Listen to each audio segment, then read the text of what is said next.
जय नारायण। आज का topic basic of Python programming है, जो यूनिट टू कंटिन्यूशन में। आज सबसे पहले हम पाइथन के बेसिक लेवल पे से स्टार्ट करते हैं। पाइथन क्या होता है, सारी चीज़ें आज हम सीखेंगे। सबसे पहले किसी भी प्रोग्रामिंग लैंग्वेज में, चाहे आप सबसे पहले इंग्लिश लैंग्वेज भी अगर आप पढ़े होंगे तो उसमें कैरेक्टर सेट सिखाया जाता है। क्लास नर्सरी में हिंदी के लिए आपको छोटा बड़ा मात्राएं हैं, फिर काका गागा, इंग्लिश में ABCD, मैथ्स में 0 1 2 3 4। तो वैसे ही हर प्रोग्रामिंग लैंग्वेज में उसके कैरेक्टर सेट्स होते हैं। पाइथन की बात करें तो पाइथन में सेट ऑफ वैलिड कैरेक्टर्स जो पाइथन को रिकग्नाइज करते हैं, जो पाइथन समझ पाता है, और वो स्काई कैरेक्टर सेट्स की वैल्यू को यूज़ करता है। और जो लेटेस्ट वर्जन है वो यूनिकोड कैरेक्टर सेट की वैल्यू को यूज़ करता है। इससे अभी आपको कोई मतलब नहीं। आप सिर्फ इतनी सी बात समझिए कि जो लेटर्स यूज़ किए जाते हैं पाइथन में वो कौन कौन से होते हैं। तो कैपिटल A से कैपिटल Z, स्मॉल a से स्मॉल z। डिजिट्स 0 से लेके 9 तक के बीच में यूज़ की जाती है। स्पेशल सिंबल जो भी आपके कीबोर्ड में जितने दिए हैं, अंडरस्कोर है, ब्रैकेट है, पैरेंथेसिस है, एक्सक्लेमेशन मार्क है, एरो है, सब चीज़ यूज़ की जाती है। ये स्पेशल सिंबल्स होते हैं। वाइट स्पेसेस, जो ब्लैंक स्पेस होता है, जो स्पेस बार होता है आपके में, टैब होता है, कैरेज रिटर्न होता है, न्यू लाइन होता है, फॉर्म फीड होता है, इसको बोलते हैं वाइट स्पेसेस। धीमे धीमे आप सारी चीज़ें सीख जाएंगे, इसमें घबराइए नहीं कि होता क्या है। आप इतनी ब्लैंक स्पेस और टैब से तो आप रूबरू हैं क्योंकि आप इसको यूज़ करते हुए आए। लेकिन अब कैरेज रिटर्न, न्यू लाइन और फॉर्म फीड, जैसे जैसे हम आएगा एग्जाम्पल से आपको हम समझाते चले जाएंगे। अदर करेक्टर्स में जो भी प्रोसेसेस हैं स्काई की वैल्यू के या यूनिकोड के करेक्टर्स, वो सारे इसमें इंक्लूड किए गए हैं पाइथन करेक्टर सेट्स में। इसका ध्यान रखिएगा।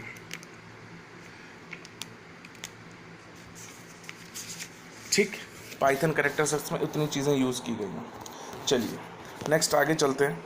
टोकन क्या होता है? देखो, कहीं भी हम गाड़ी में जाते हैं, गाड़ी लगाने जाते हैं, गाड़ी स्टैंड में जाते हैं, रेलवे स्टैंड में जाते हैं, तो हमको एक टोकन मिलता है। उस टोकन के बेसिस पे हम अपनी गाड़ी खड़ी करते हैं और जब हम आते हैं तो उस टोकन को हम वापस करते हैं और अपनी गाड़ी ले जा सकते हैं। सेम कॉन्सेप्ट यूज़ हुआ। जो भी स्मॉलेस्ट यूनिट हम प्रोग्राम में यूज़ कर रहे हैं, कोई भी स्मॉलेस्ट यूनिट, चाहे वो हम प्लस यूज़ कर रहे हो, माइनस यूज़ कर रहे हो, ए यूज़ कर रहे हो, अंकित यूज़ कर रहे हो, हम क्लास 11th यूज़ कर रहे हैं, हम CS यूज़, कुछ भी यूज़ कर रहे हैं, एनीथिंग, वो एक टोकन कहलाता है। उसके 5 टाइप्स है। यही 5 टाइप्स में इनको डिफाइन किया गया। पहला है कीवर्ड, फिर आइडेंटिफायर को हम नेम्स भी बोलते हैं, कंफ्यूज मत होइएगा, सभी को हम एक एक करके ब्रीफ करेंगे। Keywords, identifiers, literals, operators and punctuators. Punctuators को हम डेलिमिनेटर्स भी बोलते हैं।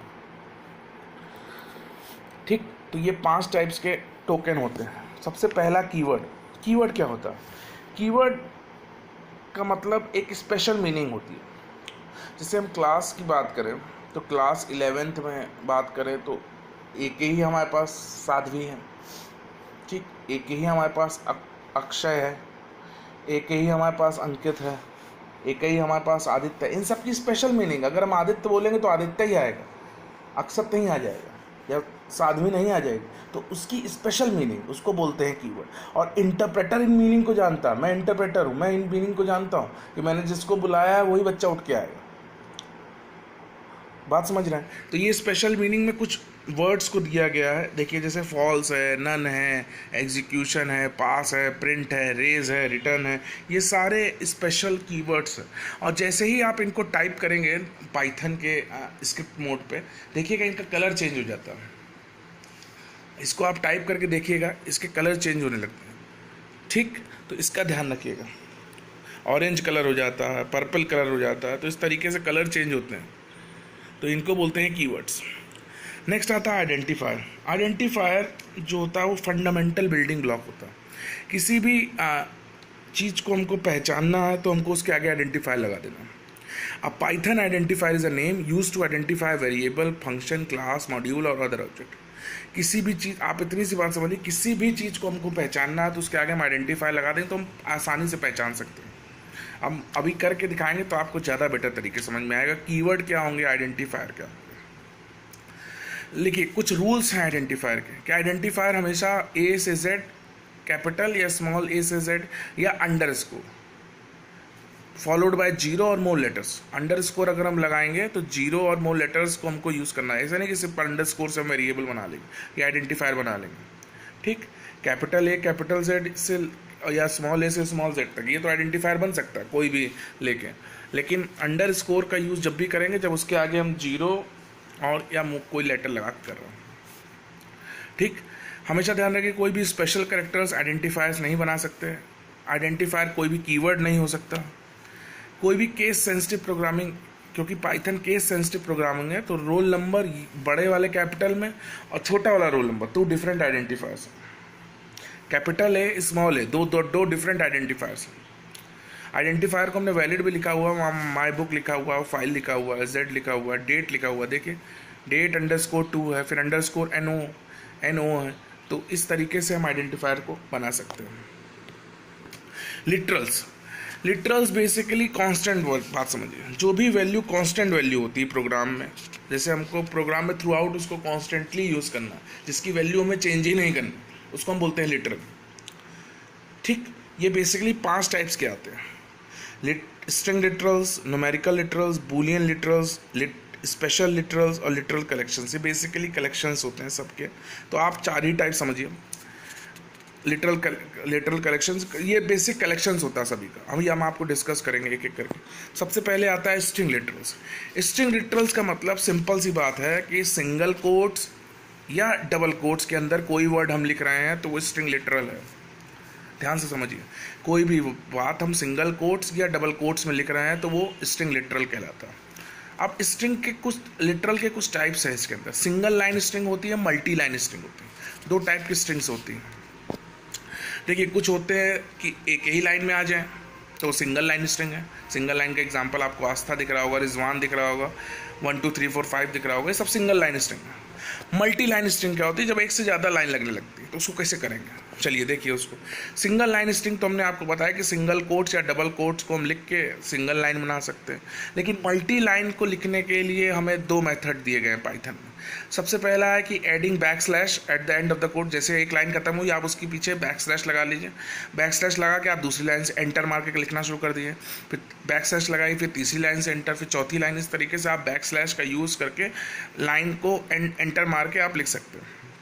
नहीं तो दूसरा मेथड है कि आप सिंगल कोट्स का यूज़ करिए। 3 बार सिंगल कोट लगाइए स्ट्रिंग स्टार्ट करने से पहले, 1 2 3। उसके बाद सिंगल कोट लगाने के बाद अपना कंटेंट लिखिए और जहाँ आप ख़त्म कर रहे हैं वहाँ सिंगल कोट लगा दिए। तो इस तरीके से हमको मल्टी लाइन में 2 तरीके। हाँ, जो सिंगल कोट में उसमें कोई भी बैक स्लैश आपको लगाने की ज़रूरत नहीं है, सिंपल आपको सिंगल कोट्स लिखना। देखिए हमने आपको लिख के भी दिखाया। पहला है सिंगल लाइन कमेंट का आंसर है, देखिए वहाँ हमने सिर्फ अंकित प्रभाकर लिखा हुआ सिंगल कोट्स में, फिर हमने डबल कोट्स लगा के लिखा हुआ। कोई भी सिंगल लाइन स्ट्रिंग में कोई दिक्कत नहीं। मल्टी लाइन स्ट्रिंग में हमने आपको बताया कि बैक स्लैश का यूज़ कर सकते हैं। अंकित लिखा, फिर हमने बैक स्लैश लिखा, फिर प्रभाकर लिखा, फिर बैक स्लैश लगाया, फिर SMPPS लिखा। इस तरीके से हमने मल्टी लाइन स्ट्रिंग में बैक स्लैश का यूज़ दिखाया आपको। उसके बाद तीसरा देखिए हमने दिया हुआ है जिसमें हम सिंगल कोट्स का यूज़ कर रहे हैं, जिसमें अंकित है, SMPPS है, फिर शिवकुटी है, फिर प्रयागराज है। तीनों में सिंगल कोट्स लगे हुए हैं लेकिन कोई भी बैक स्लैश नहीं लगा हुआ। तो इस तरीके से मल्टी लाइन स्ट्रिंग का हम यूज़ कर सकते हैं। नेक्स्ट आता है न्यूमेरिक लिटरल्स। न्यूमेरिक लिटरल्स क्या होते हैं? जो भी न्यूमेरिक वैल्यूज़ को होल्ड करता है उसे बोलते हैं न्यूमेरिक लिटरल्स। ये बेसिकली 3 टाइप्स के होते हैं। इंट मतलब integer, sign integers, sign unsign तो आप पढ़ा ही होगा मैथ्स में आपने। साइन मतलब पॉजिटिव की बात कर रहे हैं। साइन इंटीजर्स का यूज़ होता है। इस पर 3 पार्ट आते हैं, डेसिमल, ऑक्टल, हेक्साडेसिमल। तीनों नंबर्स आप पहचानते हैं। डेसिमल नंबर मतलब 10, 17 to 210। ऑक्टल नंबर मतलब 0 0 1 7 0 0 2 1 7 0 0 1 7 है, सॉरी 0 0 1 7 है, 0 0 2 1 7 है। ये बेसिक ऑक्टल नंबर्स है। हेक्साडेसिमल जिसमें 0x14 लिखा हुआ, 0x2A4 लिखा हुआ। ये इसकी लिस्टिंग आप बेसिक तौर पे समझ लीजिए कि लिखा कैसे जाता है। बाकी आपको अभी इसकी कोई ज़रूरत नहीं, जब ज़रूरत पड़ेगी तब हम आपको बताएंगे इसको लिखना कैसे। अभी आप बेसिक समझ लीजिए कि डेसिमल इंटीजर लिटरल्स ही काम आने वाले हैं पूरे प्रोग्राम में 11 12 में। आप ऑक्टल और हेक्साडेसिमल कैसे लिखा जाता है ये आप ज़रूर समझ लीजिए। फ्लोटिंग पॉइंट में 2 आते हैं। एक फ्रैक्शनल फॉर्म आता है, एक एक्सपोनेंट फॉर्म आता है। फ्रैक्शनल फॉर्म में जैसे 2.0, 17.5, -13.5, -0.00015, तो ये हमारे फ्लोटिंग पॉइंट लिटरल्स होते हैं, मतलब फ्रैक्शनल फॉर्म लिटरल्स होते हैं। एक्सपोनेंट फॉर्म में जो भी रियल लिटरल होता है इन एक्सपोनेंट फॉर्म, उसके अंदर दो पार्ट्स होते हैं, ये तो आप मैथ्स में जानते होंगे कि मैंटीसा होता है एंड एक्सपोनेंट होता है।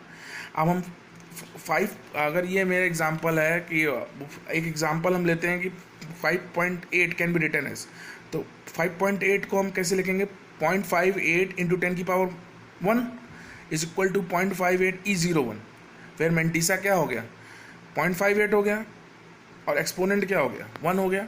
तो वैसे ही ये लिखा हुआ -1.7 E + 8, तो इसमें मैंटीसा 1.7 हो गया और एक्सपोनेंट पार्ट क्या हो गया, 8 हो गया। इस तरीके से हम फ्लोटिंग पॉइंट रियल वैल्यू को भी लिख सकते हैं।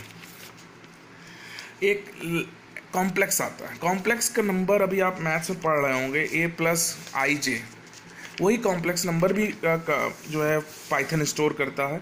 और अगर आपको इसमें स्टोर कराना है तो आप इस फॉर्म में 3+5i के फॉर्म में आप वैल्यू को स्टोर करा सकते हैं पाइथन में। ठीक, इसमें एक ऑक्टल नंबर और हेक्साडेसिमल के बारे में एक बार और बता दें कि जो भी सीक्वेंस डिजिट स्टार्ट करता है वो डिजिट जो स्टार्ट होता है ऑक्टल में वो 0 फॉलोड बाय O होता है। तो 0O17 लिखा हुआ है, ध्यान रखिएगा। हाँ, आप लिख सकते हैं, इसको आप कन्वर्ट करेंगे। अगर हम लिखते हैं 0O10 एज ऑक्टल इंटीजर लिखते हैं, ऑक्टल इंटीजर, तो 8 की पावर क्या हो जाएगा, 10 हो जाएगा। और उसको 8 की पावर 10 मतलब डेसिमल में 8 है, तो ऑक्टल में क्या हो जाएगा, 10 हो जाएगा, वही 10 लिखा हुआ। तो अगर ये 17 है तो इसको आप, ये 17 जो दिया हुआ है ये ऑक्टल में है, इसको आप डेसिमल में कन्वर्ट करेंगे तो आपको नंबर मिल जाएगा, कौन सा नंबर डेसिमल में होगा। तो इस तरीके से आप हेक्साडेसिमल भी कर सकते हैं। उसमें सीक्वेंस ऑफ डिजिट जो स्टार्ट होती है वो 0 होती है, और कैपिटल X भी लिख सकते हैं, स्मॉल x भी लिख सकते हैं, दोनों लिख सकते हैं, दोनों वैलिड है, कोई गलत नहीं है इसमें। ठीक, नेक्स्ट चलते हैं आज क्लास में बूलियन लिटरल। बूलियन लिटरल का मतलब बूलियन वैल्यू, दो वैल्यू बूलियन वैल्यू यूज़ होती है, या इधर ट्रू होती है या इधर फॉल्स होती है, बस बूलियन ट्रू बूलियन फॉल्स उसको हम बोलते हैं। लास्ट इसमें है स्पेशल लिटरल। स्पेशल लिटरल मतलब नन।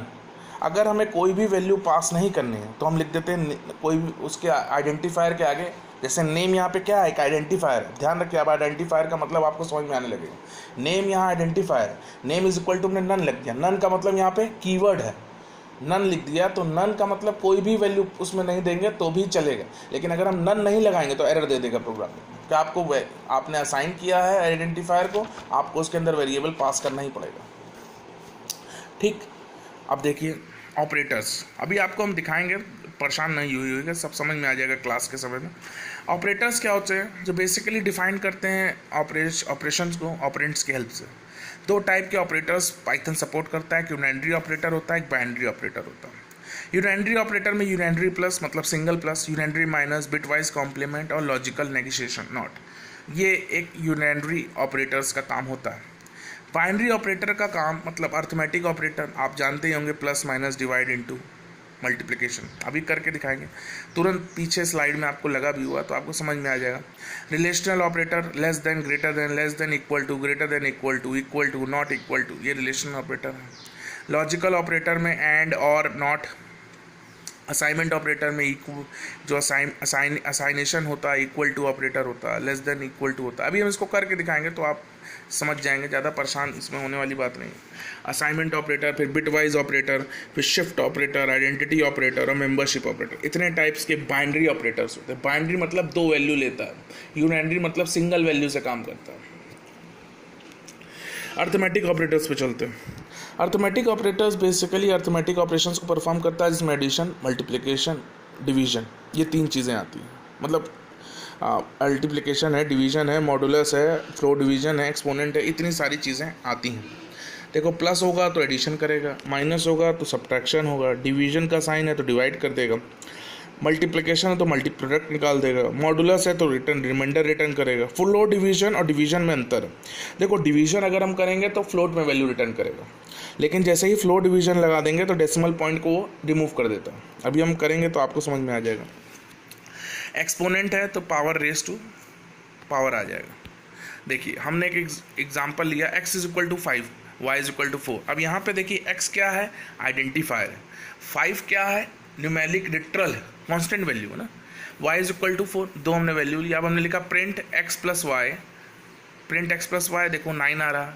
अब देखो प्रिंट कीवर्ड है, कलर चेंज है, प्रिंट x माइनस वाई तो 1 आ रहा, x इंटू वाई तो 20 आ रहा, x डिवाइडेड बाई वाई तो 1.25 आ रहा। देखो 1.25 आ रहा डिवाइड करने में, लेकिन उसी के नीचे ठीक हम x फ्लोर डिवीजन लगाए हुए हैं तो 1 दे रहा, उसने डेसिमल पार्ट को इग्नोर कर दिया। अब x एक्सपोनेंट y मतलब 4 की पावर 5 लिया हुआ तो 6 to 5 आंसर आ रहा। तो इस तरीके से हम उसको कर सकते हैं। हाँ, x एक्सपोनेंट 5 मतलब 5 की पावर 4, 5 की पावर 4 सॉरी, तो 5 को 4 बार मल्टीप्लाई किया हुआ, 5 इंटू 5 25, 25 इंटू 25 625। तो इस तरीके से अरिथमेटिक ऑपरेटर्स को परफॉर्म किया हुआ। नेक्स्ट आता है रिलेशनल ऑपरेटर। हमेशा जान लीजिए रिलेशनल ऑपरेटर का मतलब कंपैरिजन के लिए यूज़ किया जाता है। इक्वल टू है, नॉट इक्वल टू है, ग्रेटर देन है, ग्रेटर देन इक्वल टू है, लेस देन है, लेस देन इक्वल टू, इतनी चीज़ों को हम यूज़ करेंगे और इसके आंसर सिर्फ ट्रू और फॉल्स में रिटर्न होते हैं। जो भी हम कंपैरिजन ऑपरेटर या रिलेशन ऑपरेटर्स का यूज़ करते हैं उसके आंसर्स सिर्फ ट्रू और फॉल्स में रिटर्न होते हैं, उसके अलावा कुछ नहीं रिटर्न होगा। देखो हमने लिया हुआ x is equal to 101, y is equal to 121, हमने लिया x greater than y, false आ गया। देखो आउटपुट, देखो बगल में आउटपुट लिखा हुआ वो फॉल्स आ रहा। फिर प्रिंट है, print x less than y तो true, x equal to y तो false, x not equal to y तो ट्रू क्योंकि y इक्वल तो है नहीं। फिर x ग्रेटर देन y तो false, x less than y तो true, x less than equal to y तो ट्रू। तो इस तरीके से हम रिलेशन ऑपरेटर्स को परफॉर्म करते हैं। आज की क्लास में इतना ही, अगली क्लास में हम जब मिलेंगे तो इसके आगे के ऑपरेटर्स को हम पढ़ेंगे। होप करता हूँ इतना ज़रूर समझ में आया होगा। जो भी क्वेश्चंस हो गए उसको ज़रूर पूछिएगा। Thank you.